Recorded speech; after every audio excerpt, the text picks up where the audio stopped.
น้ำเอ๋ยน้ำใจจะมากน้อยเพียงไหนใครจะว่าแม้น้อยนิด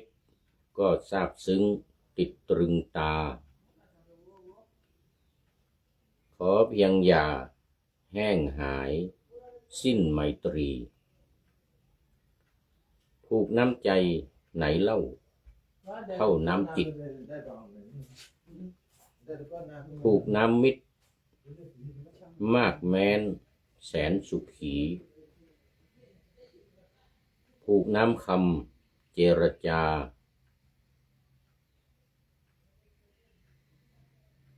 คอยพาทีสามสิ่งนี้ผูกไว้สุขใจเอ่ยขอถวายความนอบน้อมแด่พระรัตนตรัยมีพระพุทธเจ้าเป็นต้นขอถวายความเคารพพระมหาเถระพระเถรานุเถระเจ้าคณะพระสังฆาธิการทั่วโลก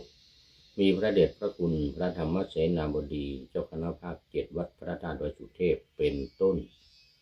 และขออำนวยพรแด่ท่านผู้ฟังท่านผู้ชมสาธุชนพุทธบริษัททั้งหลายวันนี้รายการพระไตรปิฎกลอยฟ้าก็ลอยมาจากวัดพระธาตุดอยสุเทพผ่านทางเฟซบุ๊กไลฟ์สวัยเทพบุญเหมือนเดิมออกอากาศทางสถานีวิทยุ5แห่งคือ1สถานีวิทยุพระพุทธศาสนาแห่งชาติและจริยธรรมวัดพระธาตุดอยสุเทพระบบ FM 96 เมกะเฮิรตซ์มีพ่อครูวันลบนามวงศ์พรหมเป็นผู้อำนวยการอาจารย์พระมหาประสิทธิ์ประสาธิโกเป็นหัวหน้าสถานีและอาตมาภาพพระครูปริยัติยานุสาสน์เป็นผู้บรรยายเป็นประจำทุกวันเวลา 23 นาฬิกาถึงเที่ยงคืน5 ทุ่มถึงเที่ยงคืนวันนี้ขอต้อนรับพระเดชพระคุณหลวงพ่อสุทธิสงึมรำจากจังหวัดบุรีรัมย์มาด้วยหัวใจใสๆสีชมพูวันเกิดของผู้พูด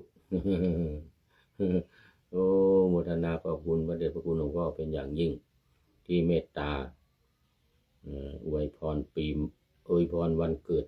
วันอังคารสีชมพูวันอังคารมาทุกวันแล้วก็ทุกรายการก็เป็นกำลังใจให้รายการตลอดก็ขอบคุณหลวงพ่อเป็นอย่างยิ่ง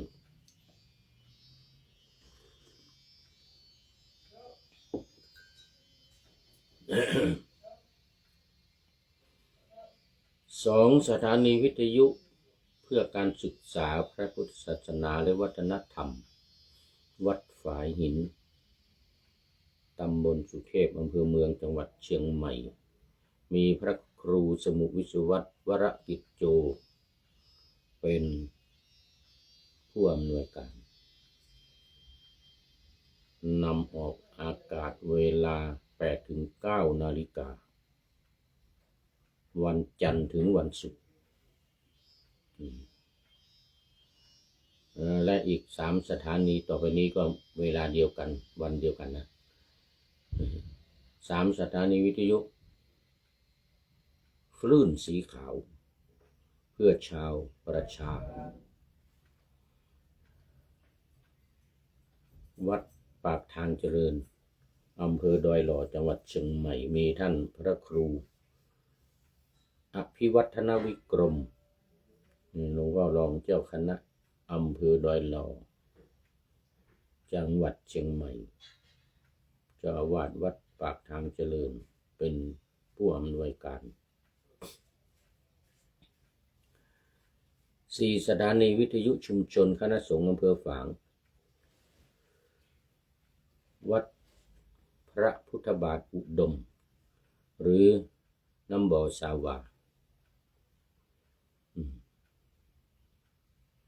มี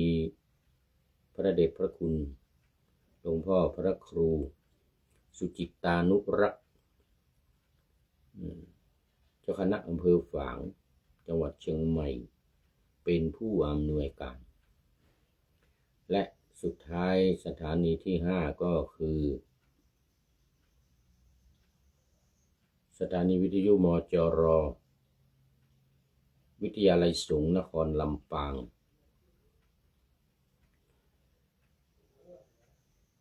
มีอาจารย์จีรศักดิ์ปันลำเป็นผู้อำนวยการนี่นำออกอากาศเวลาเดียวกันกับวัดฝายหิน 8-9 นาฬิกาทุกวันจันทร์ถึงวันศุกร์สำหรับตอนนี้ก็เข้ามาสู่เนื้อหาสาระของธรรมะกันเลยเดี๋ยวมัวโอเอวิหารลาย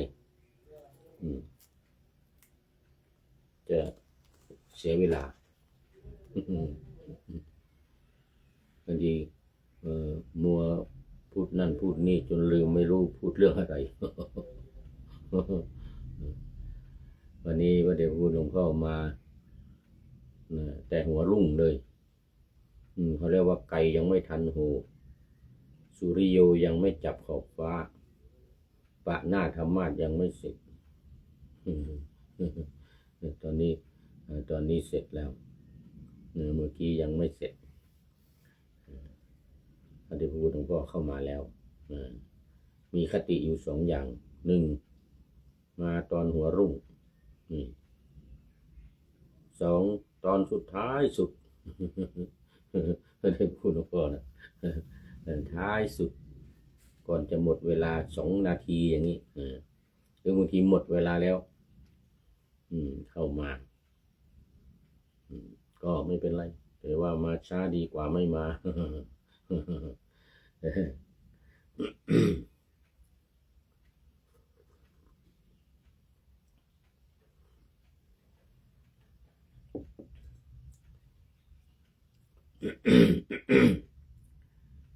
นะอันนี้ก็มาในหัวข้อราชภัฏวัตถุ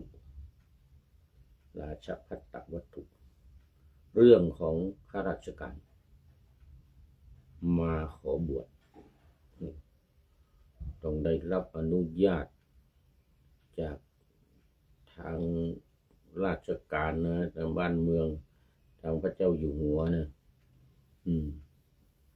หน่วยงานที่เกี่ยวข้องอย่างเป็นทางการถึงจะบวชได้อันนี้ลืมบอกไปตอนนี้ยังอยู่ในอรรถกถาพระวินัยในตติยสมันตปาสาธิกาพระไตรปิฎกเล่มที่25พุทธกนิกาย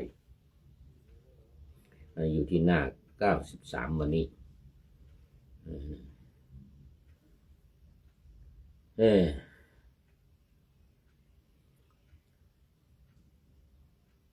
ใจความเลย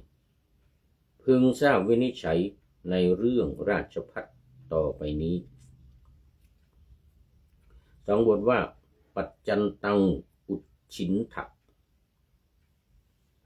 อุจจินทะมีความว่าท่านทั้งหลายจงยังปัจจันตชนบทให้เจริญมีคำอธิบายว่าท่านทั้งหลายจงขับไล่พวกโจรเสียแล้วจัดแจงบ้านที่พ้นโจรภัยโจรภัยแล้วให้ราบคาบจัดการรักษาโดยกวดขันให้กสิกรรมเป็นต้นเป็นไปด้วยดีฝ่ายพระราชาเพราะพระองค์เป็นพระโสดาบันจึงไม่ทรงบังคับว่าจงฆ่าจงประหารพวกโจรพวกอำมาตย์ซึ่งเป็นหมอกฎหมายคิดว่าในบรรพชาอุปัชฌาย์เป็นใหญ่ รองไปเป็นอาจารย์รองไปเป็นคณะสงฆ์นะจึงพากันกราบทูลคำทั้งปวงมีอาทิว่าขอเดชะพึงให้ตัดศีรษะอุปัชฌาย์เสียด้วยคิดเห็นว่านี้มาในข้อวินิจฉัยแห่งกฎหมายโอ้ให้ตัดให้ตัดพึงให้ตัดศีรษะอุปัชฌาย์เสียว่างั้นนะแต่พระราชาในที่นี้หมายถึงพระเจ้าพิมพิสารนะหมายถึงพระเจ้าพิมพิสารซึ่งเป็นโสดาบันหรือแม้แต่พระเจ้าเปรตที่โกศลก็เป็นโสดาบันเหมือนกันพระเจ้าพิมพิสารนี่แน่นอนกรุงราชคฤห์ที่กรุงราชคฤห์เนี่ย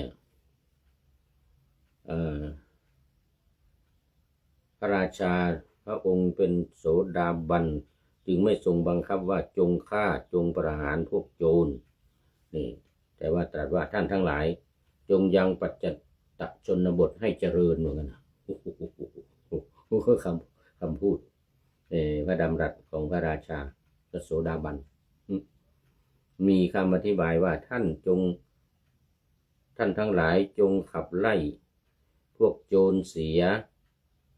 แล้วจัดแจงบ้านเมืองที่พ้นโจรภัยแล้วให้ราบคาบนี่ไม่มีคำว่าจงไปฆ่าโจรจงไปประหารพวกโจรอย่างนี้ไม่มีเพียงแต่ว่าจะให้ไปทำให้เจริญไปทำให้เจริญแล้วขับไล่พวกโจรออกไปเสียจัดแจงบ้านเมืองให้พ้นจากโจรภัยให้พ้นอย่างราบคาบแล้วก็จัดการรักษาโดยกวดขันนี่ให้การกสิกรรมการทำไร่ไถนาเนี่ยเป็นไปโดยสะดวกสบายอย่าให้มีโจรมารบกวนมาปล้นมาจี้มาฆ่าชาวไร่ชาวนานะเพราะอะไรเพราะว่าพระราชาพระเจ้าพิมพิสารเป็นพระโสดาบันศีล5บริสุทธิ์จะไปสั่งไม่ไปฆ่านี่ไม่มีเด็ดขาดเหมือนคราวหนึ่ง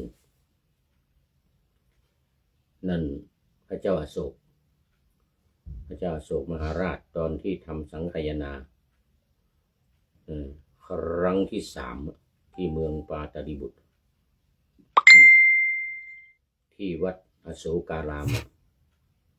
ที่วัดอโศการามพระองค์ก็ตรัสสั่งให้ทหารทั้งหลายนำเอาใช้คำว่ากำจัดพระนอกรีดหรือพระปลอมบวชเข้ามาตอนนั้นพระราชาพระเจ้าอโศกหันเข้ามานับถือพระพุทธศาสนาแล้วก็ยกย่องเชิดชูสร้างวัดแล้วก็เลี้ยงดูอุปถัมภ์บำรุงในวัดนี่มีโรงพยาบาลเลยนะคอยดูแลภิกษุไข้อาหารการกินนี่ไม่ต้องห่วงก็เลยมีพระที่เป็นศาสนาอื่นคนศาสนาอื่นเข้ามาบวชปลอมเข้ามาบวชแล้วก็ไม่สอนพระพุทธศาสนาไม่เรียนพระธรรมคำสอนพระธรรมวินัยของพระพุทธเจ้าแต่สอนลัทธิของตัวเองเช่นเป็นพราหมณ์นี่ก็มาสอนเรื่องพราหมณ์เรื่องคำสอนของศาสนาพราหมณ์อย่างเงี้ยแต่ตัวเองเป็นพระอย่างเงี้ยอาศัยกินข้าวฟรี อยู่ฟรีกินฟรีหมดทุกอย่างสบายก็เลยมาปลอมบวชอยู่แต่ไม่สอนศาสนาพุทธไม่รู้เรื่องธรรมะสอนแต่เรื่องของตัวเองนี่เรื่องของเรื่องมันนะโอ้ท่านนายพลมาแล้ว ขอต้อนรับท่านนายพลพลตรีนเรศจิตรักโนวันนี้มาโอ้มากลางวันนี้ก็จั่วหัวของท่านนายพลนะนี่น้ำน้ำใจจะมากน้อยเพียงไหนใครจะว่าแม้น้อยนิดก็ซาบซึ้งติดตรึงตาขอเพียงอย่าให้หายสิ้นไมตรีเป็นต้นยังมีอีกยาวโอ้ขอบคุณท่านนายพลเป็นอย่างยิ่งกราบนมัสการครับหลวงพ่อนะจั่วหัวเป็นมงคลยิ่งครับโอ้เป็นมงคลยิ่งวันนี้ทั้งวันข้อคิดจากท่านนายพลหมดเลยทั้งเรื่องแต่เรื่องนั้นเขียนไม่ทันอะไร5 อย่างเนี่ยเดี๋ยวหรือว่าเขียนแล้วนะเขียนแล้วออกไปแล้ว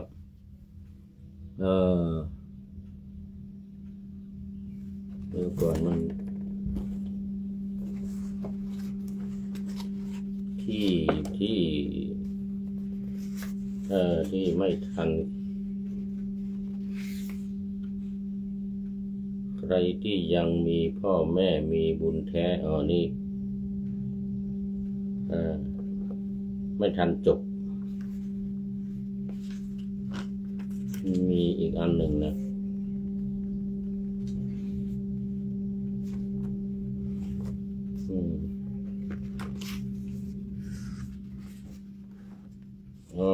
นี่อายุ60 ปีมีเงินไว้บริหารนี่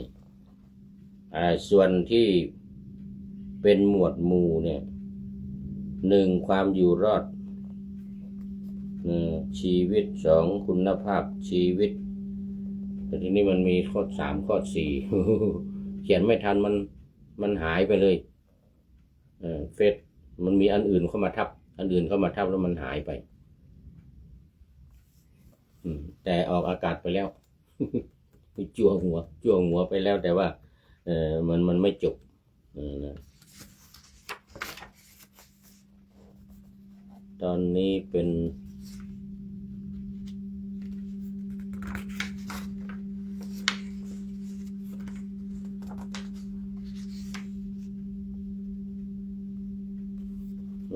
หน่อยละ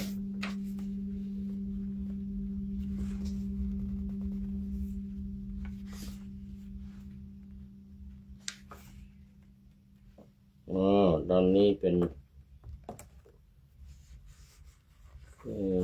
น้ำใจ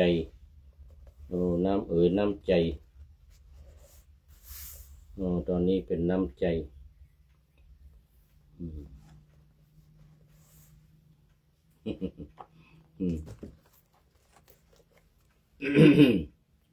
โมทนาท่านนายพลเป็นอย่างยิ่งติดตามครับผมนะจั่วหัวเป็นมงคลยิ่งครับระยะนี้มีข้อคิดเป็นจำนวนมากสบายเลยเอาไว้รวบรวมเสร็จมีพระเถระผู้ใหญ่จัดพิมพ์แจกจ่ายได้เมื่อไรจะน้อมนำมาถวายหลวงพ่อนะครับขอบคุณมากขอบคุณมากจะได้ไม่ต้อง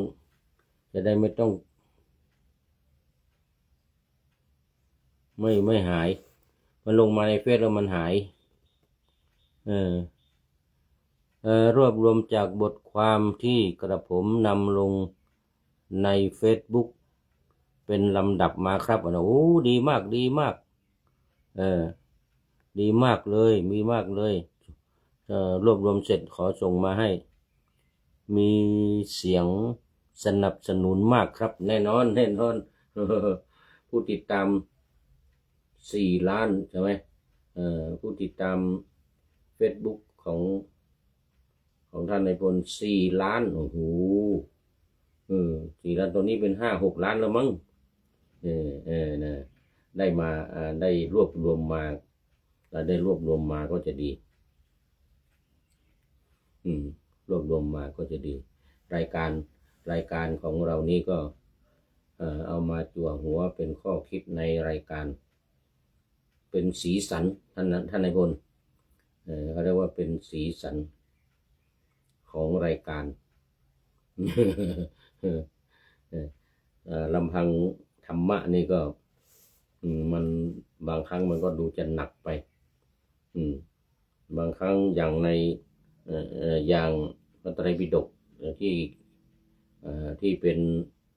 พระวินัยเป็นอัตถกถาพระวินัยเนี่ยไม่ค่อยจะเกี่ยวข้องกับญาติโยมด้วยมันเกี่ยวข้องกับพระมันเกี่ยวข้องกับภิกษุสามเณรญาติโยมไม่ค่อยเกี่ยวข้องเท่าไหร่แต่ก็รู้ไว้ก็ดีเพราะว่าญาติโยมบางทีก็ตีโพยตีพายรู้ไม่ดีรู้ไม่มากรู้ไม่ดีก็เที่ยวด่าพระ เที่ยวด่าพระ เดี๋ยวเป็นบาปเดี๋ยวญาติโยมเป็นบาปกราบถวายอนุโมทนาและกราบขอบพระคุณหลวงพ่อครับนะโอ้สาธุไม่เป็นไรหลวงพ่อนี่ต้องขอบคุณท่านนายพล ขอบคุณท่านนายพลเขาเรียกอะไรนะที่วัดประยูนที่คู่มือนักเทศเขาเรียกสาลิกาป้อนเหยื่อนะ เป็นสาลิกาป้อนเหยื่อลีลาสาลิกาป้อนเหยื่ออย่าจดทุกคำจำขึ้นจำลง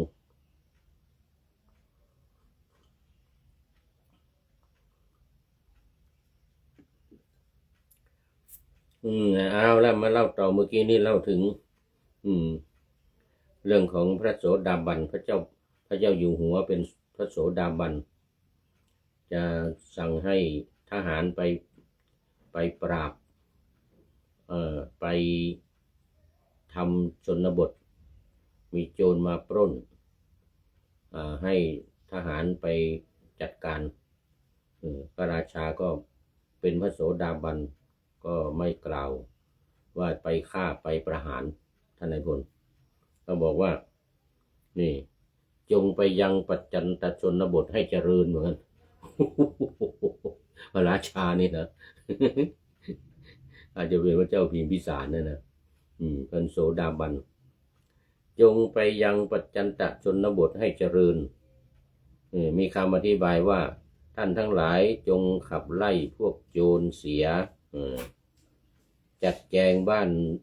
เมืองที่พ้นโจรภัยให้ราบคาบจัดการรักษาโดยกวดขันให้การกสิกรรมเป็นไปได้ด้วยดีพระราชาเป็นโสดาบันไม่บังคับไม่บอกว่าจงไปฆ่าจงไปประหารอย่างนั้นอย่างนี้ไม่มีแล้วก็เล่าถึงตอนพระเจ้าอโศกบอกทหารกำจัดพระปลอมที่เข้ามาบวชปลอมศาสนาอื่นมาบวชและสอนศาสนาพราหมณ์สอนคำสอนของพราหมณ์ไม่สอนของพุทธไม่เรียนพระธรรมวินัยไม่ศึกษาพระธรรมวินัยสอนแต่คาถาการบวงสรวงของพราหมณ์ พระเจ้าอโศกบอกว่าไปกำจัดให้ออกไปทหารไปฆ่าสิทีเนี่ยทหารจับออกไปแล้วไปฆ่าโน่นไปใส่บ่อน้ำ อยู่ จนล้นบ่อน้ำในหมู่บ้านจนล้นจับพระปลอมได้แล้วก็เอาไปตัดคอฆ่าที่พระราชาทรงทราบก็โอยตกใจจะเป็นบาปหรือเปล่าเนี่ย ไปถามท่านพระโมคคัลลีบุตติสเถระประธานธรรมสังคายนาเนี่ยท่านพระโมคคัลลีบุตติสเถระว่าโอ้ไม่เป็นบาปไม่เป็นพระองค์ไม่มีเจตนาและไม่ได้สั่งให้ฆ่าเพียงแต่สั่งให้กำจัดให้ออกไปจากศาสนาเอาให้สึกออกไปแต่ทหารเขาเข้าใจผิดเองทหารคิดว่าพระราชาสั่งให้ฆ่ารอดไปพระเจ้าอโศกรอดไปพระเจ้าอโศกรอดไปโอ้ตายไปเป็น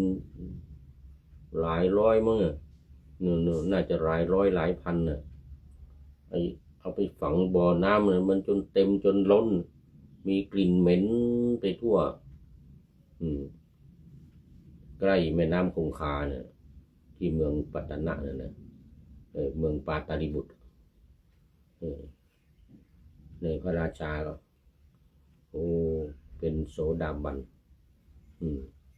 แต่พระเจ้าอโศกมหาราชก็ตกใจเลยไม่ได้สั่งให้ฆ่าเนี่ยก็รอดไปพระโมคคัลลีบุตรว่าไม่มีเจตนาในการที่จะให้ทหารไปฆ่าเป็นอย่างนั้นเป็นอย่างนั้นเอามาต่อในข้อว่าณภิกขเวราชพัตโตปัปภาเชตโพนี้มีวินิจฉัยว่าจะเป็นอำมาตย์หรือมหาอำมาตย์หรือเสวกหรือผู้ได้ฐานันดรเล็กน้อยหรือผู้ไม่ได้ก็ตามทีบุคคลผู้ใดผู้หนึ่งซึ่งได้รับเลี้ยงจากอาหารหรือเบี้ยเลี้ยงของพระราชาถึงความนับว่าราชภัฏทั้งหมดราชภัฏนั้นไม่ควรให้บวชฝ่ายบุตรพี่น้องชายและหลานชายเป็นต้นของราชภัฏนั้นไม่ได้รับอาหารหรือเบี้ยเลี้ยงจากพระราชาในทางพระเขาเรียกว่านิยภัฏนะค่าอาหารประจำค่าภัฏตาหารประจำ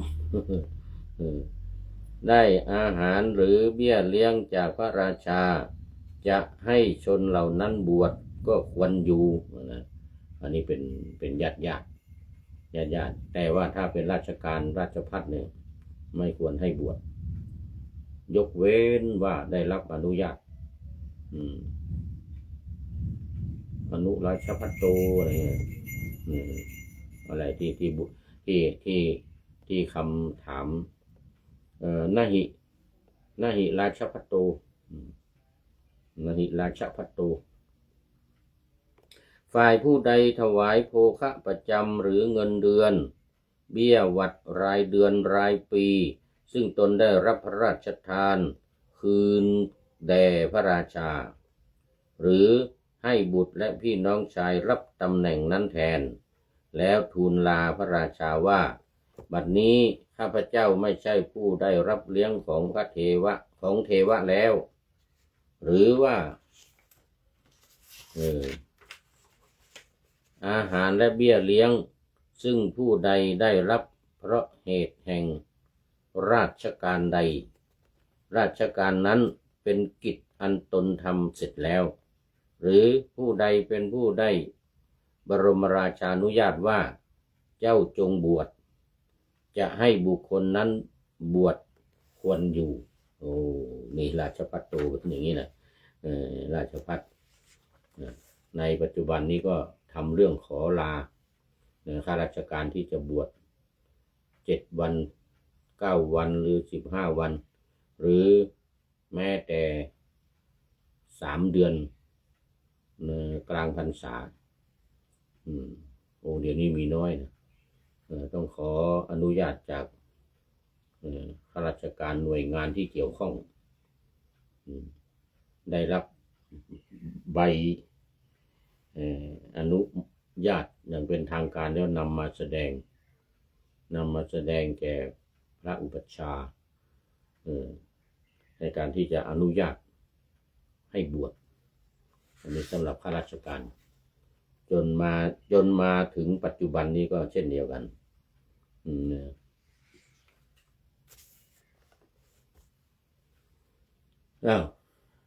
อันนี้ก็เรื่องการบวชคนจริงอันนี้เรื่องนี้เกี่ยวข้องกับญาติโยมเหมือนกันนะเกี่ยวข้องกับญาติโยมเกี่ยวข้องกับผู้ที่จะบวชเหมือนกัน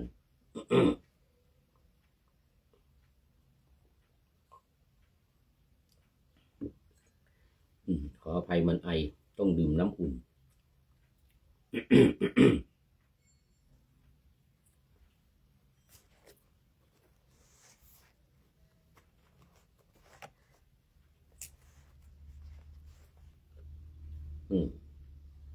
บางทีอาจจะสับสนในเรื่องของว่าได้รับนิยพัฒน์ได้รับการอาหารเบี้ยเลี้ยงจากพระราชาอันนี้หมายถึงว่าเป็นข้าราชการอยู่นะยังไม่ได้บวชส่วนพระที่เป็นที่รับนิยพัฒน์ในตำแหน่งต่างๆอันนี้บวชแล้วอันนี้ไม่เป็นไรถวายเป็นค่าอาหารบิณฑบาตเรียกว่านิยพัฒน์ส่วนผู้ที่เป็นข้าราชการนั้นต้องได้รับอนุญาตอย่างเป็นทางการพระกรรมวาจาจารย์จะถามเวลาถามอันตรายิกธรรมนาหิราชพัตโตพระราชาอนุญาตแล้วหรือยังท่านเป็นผู้ที่เป็นข้าราชการใช่หรือเปล่าอะไรวะเนี่ยเรื่องต่อไปมาดูเวลาก่อนยังมีเวลาโจรวัตถุคราวนี้เรื่องโจรบ้าง อันนี้เรื่องโจรบ้างเพิ่งทราบวินิจฉัยในเรื่องโจรทั้งหลาย2 บทว่ามนุษย์สาปัสสิตัวมีความว่า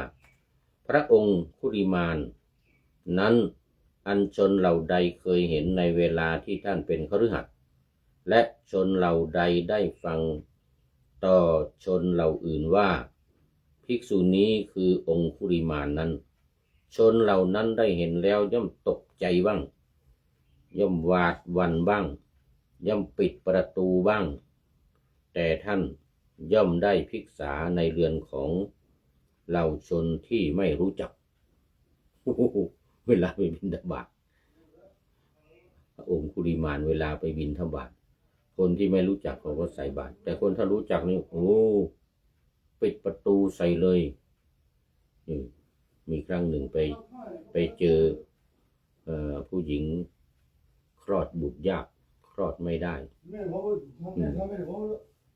คลอดไม่ได้ก็เห็นองค์คุริมานตกใจเลยตกใจองค์คุริมานก็ว่าโอ้ถ้าข้าพเจ้านี้มีเจตนาจะเป็นโจรจะฆ่าคนมาเป็นพันเนี่ยไม่มีเจตนาในการฆ่าเนี่ยขอให้น้องสาวคลอดบุตรง่ายก็ปรากฏว่าคนนั้นคลอดง่ายคลอดออกมาเลยไม่เจ็บไม่ปวดอะไรไม่เดือดร้อนอะไรเลยผู้หญิงคลอดลูกลำบากคลอดลูกไม่ออกเห็นเห็นโมคคัลลานะเดี๋ยวเห็นพระองค์คุริมานมาก็เลยกลัวแล้วองค์เจ้ามันอย่ากลัวน้องสาวอย่ากลัวพระคินินั่นน่ะอย่ากลัวนะอาตมานี่ไม่มีเจตนาในตอนที่เป็นฆ่าคนน่ะไม่มีเจตนาที่จะไปฆ่าถูกยุยงถูกบังคับจากอาจารย์ยุยงว่าให้ไปเอานิ้วมือมาให้ไปเอาคนให้ไปฆ่าคนมาเหมือนกันนะให้ไปฆ่าคนมาถูกหลอกถูกบังคับให้ไปฆ่าคนโดยไม่มีเจตนาอาตมานี้ไม่มีเจตนาแล้วก็ด้วยอานุภาพด้วยความเป็นผู้บริสุทธิ์โดยไม่มีเจตนาจะไปฆ่าคนทั้งหลายเนี่ย ขอให้จะมีจริงเนี่ยไม่มีเจตนาจริงเนี่ยขอให้น้องสาวคลอดลูก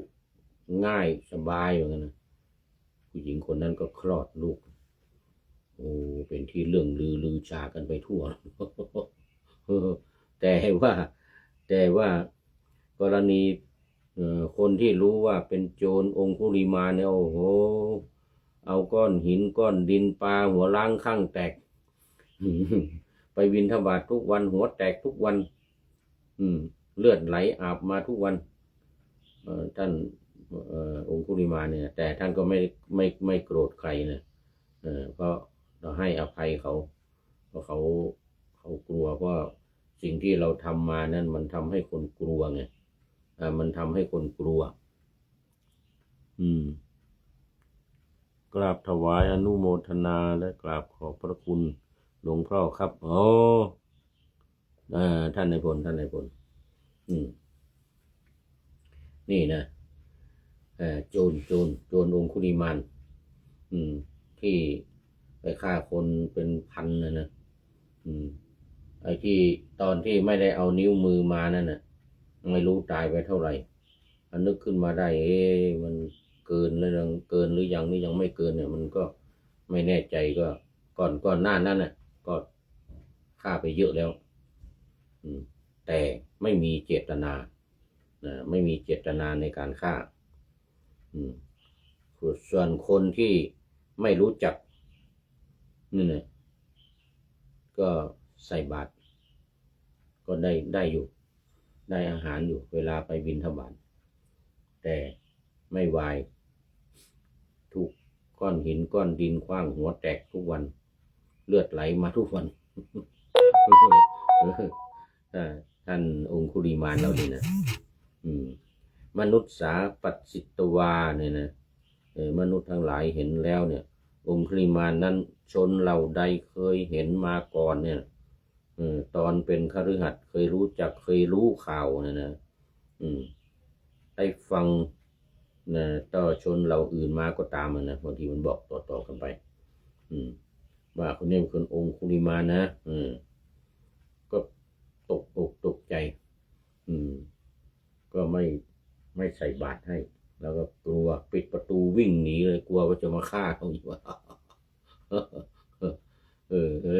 มาบวชได้ยังไงเนี่ยเป็นโจรมาบวชได้ยังไงเนี่ย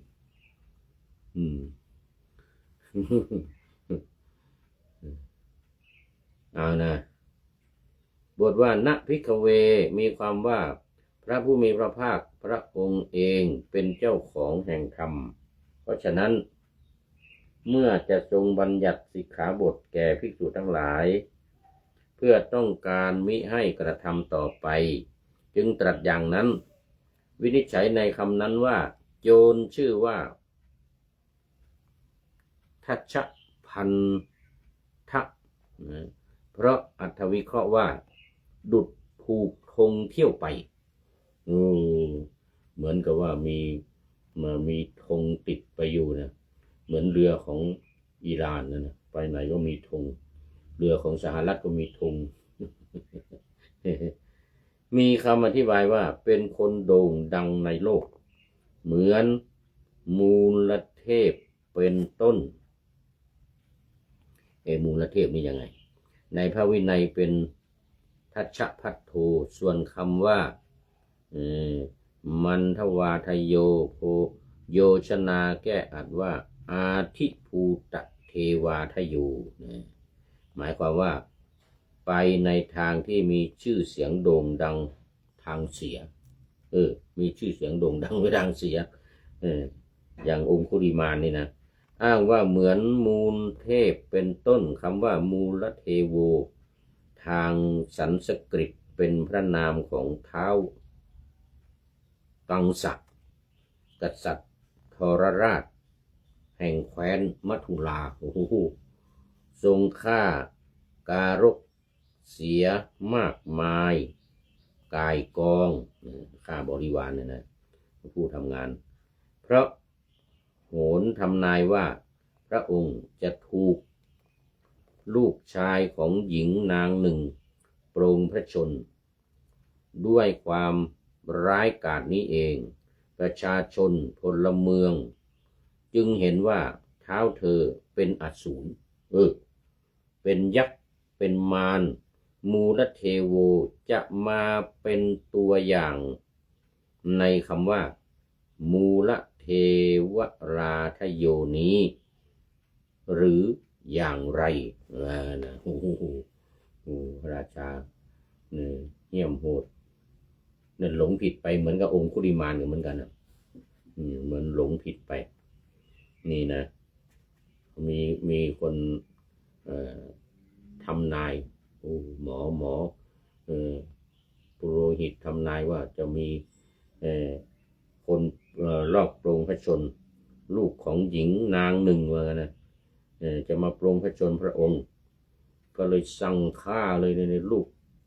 กใครเป็นผู้ชายสั่งฆ่าหมดเขากลัวว่าใหญ่โตขึ้นมาแล้วเนี่ยจะมาฆ่าตัวเองดังนั้นก็ฆ่าอย่างมหาศาลลูกผู้ชายของนางหนึ่งมันไม่รู้ใครไงมันไม่รู้ใครมันรู้เป็นใครก็เลยกลัวพระราชาก็เลยกลัวเป็นต้นนะเพราะเหตุนั้นผู้ใดเที่ยวทำการฆ่าชาวบ้านก็ดีรบกวนคนเดินทางก็ดีทำกรรมมีตัดที่ต่อเป็นต้นในเมืองก็ดีตัดที่ต่อนี่หมายถึงว่าการไปจี้ไปปล้นนะไปปล้นอันหนึ่งผู้ใดอันชนทั้งหลายรู้จักกันว่าคนชื่อโน้นทำกรรมนี้คนชื่อนี้ทำกรรมโน้นผู้นั้นไม่ควรให้บวชส่วนผู้ใดเป็นราชบุตรปรารถนาจะเป็นพระราชากระทำกรรมมีฆ่าชาวบ้านเป็นต้นผู้นั้นควรให้บวชนี่เป็นราชบุตรเป็นลูกของพระราชาปรารถนาจะเป็นพระราชากระทำกรรมที่มีฆ่าชาวบ้านเป็นต้นอันนี้ควรให้บวชโจรซึ่งลือชื่อในมหาชน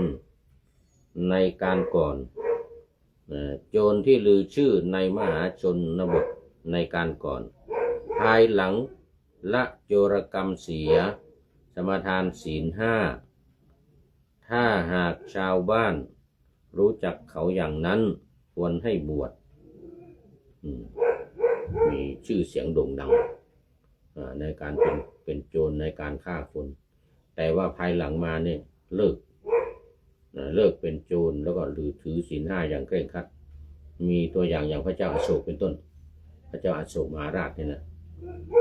ตอนเป็นตอนปราบ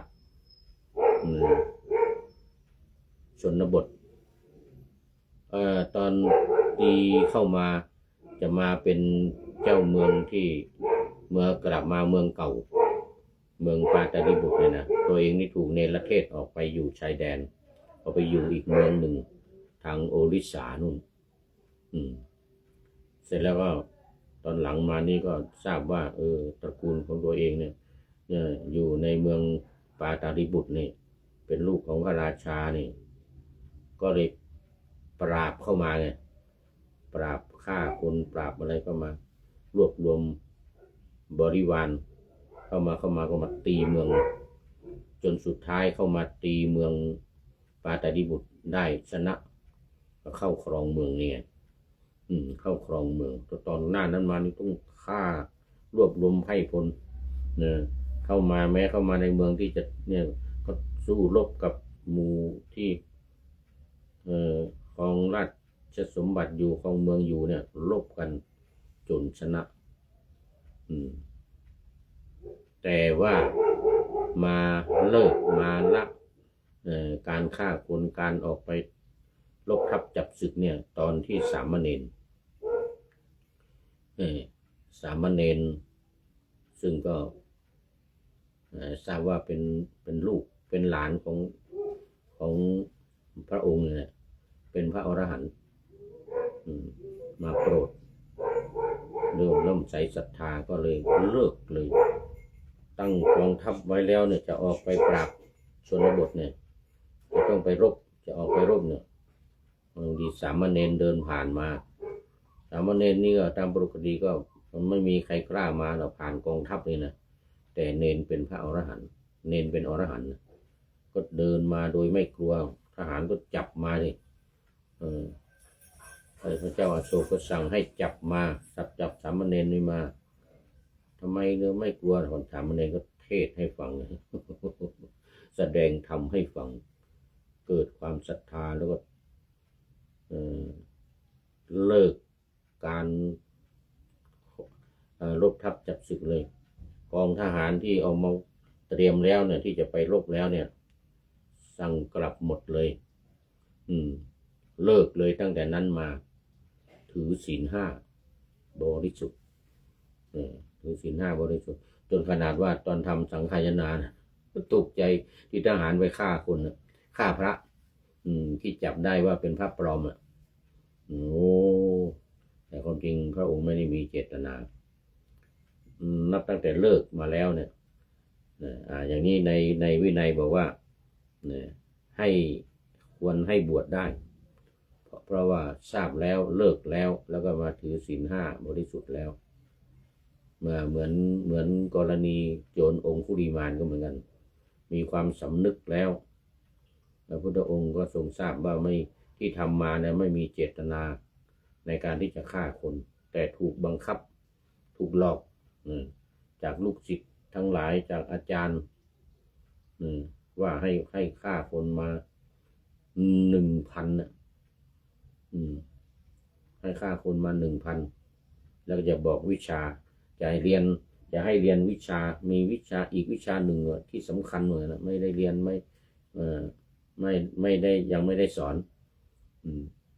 ขอให้ไปฆ่าคนมาก่อนอย่างเงี้ยในความที่อยากจะได้วิชาไงวิชาอื่นๆเรียนมาจบหมดแล้วเหลืออีกหนึ่งยังไม่ได้สอนยังไม่รู้อะไรด้วยก็เลยต้องไปฆ่าคนอย่างเงี้ยพระองค์ทรงทราบเจตนามาตั้งแต่แรกก็เลยให้บวชเพราะเจตนาในการฆ่าคนไม่มีที่ฆ่าไปนั้นถูกหลอกถูกบังคับให้ฆ่าอย่างในกรณีนี้เหมือนกันโจรคนนี้เนี่ยชื่อเสียงโด่งดังนะว่าเป็นโจรผู้ที่ขโมยผู้ที่โจรที่ปล้นบ้านแล้วฆ่าคนเอาทรัพย์สมบัติมานะแต่ตอนหลังมาเนี่ย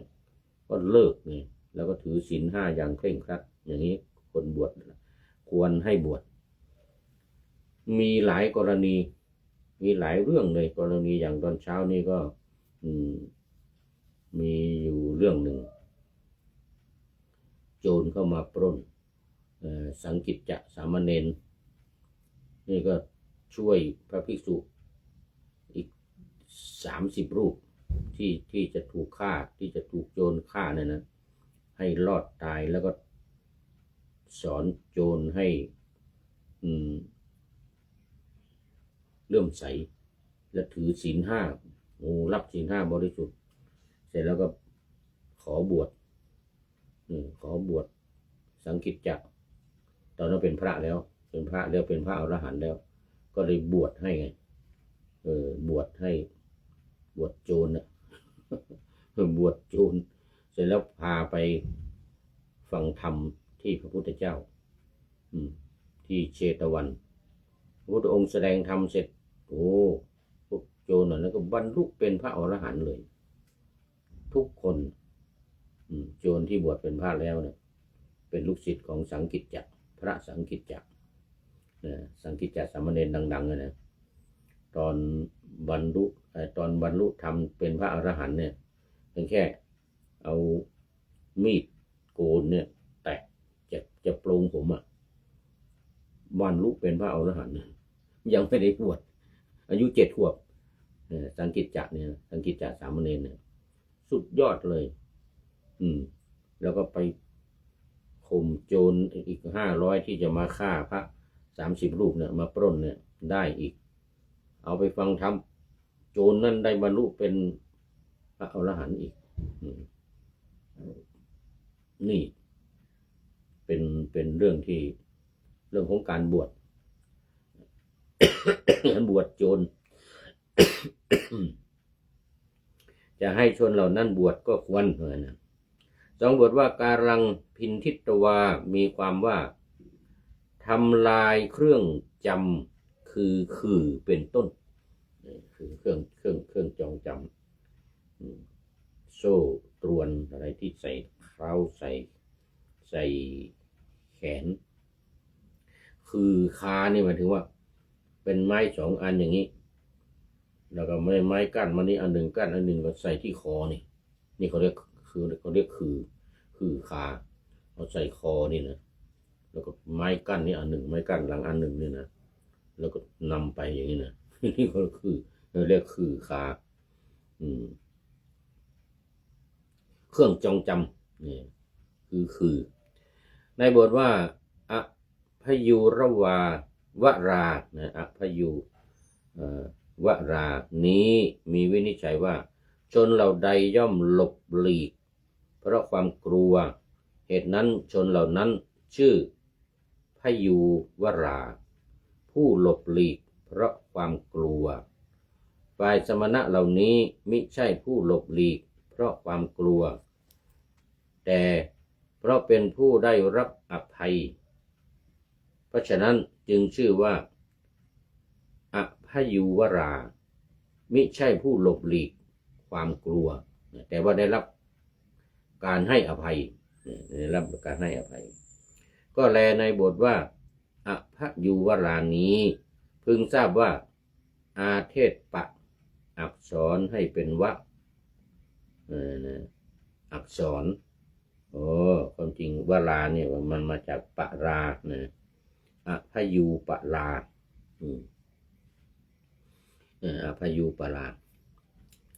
มิใช่ผู้หลบหลีกเพราะความกลัวพยักแปลว่ากลัวเนี่ยพยักแปลว่าไม่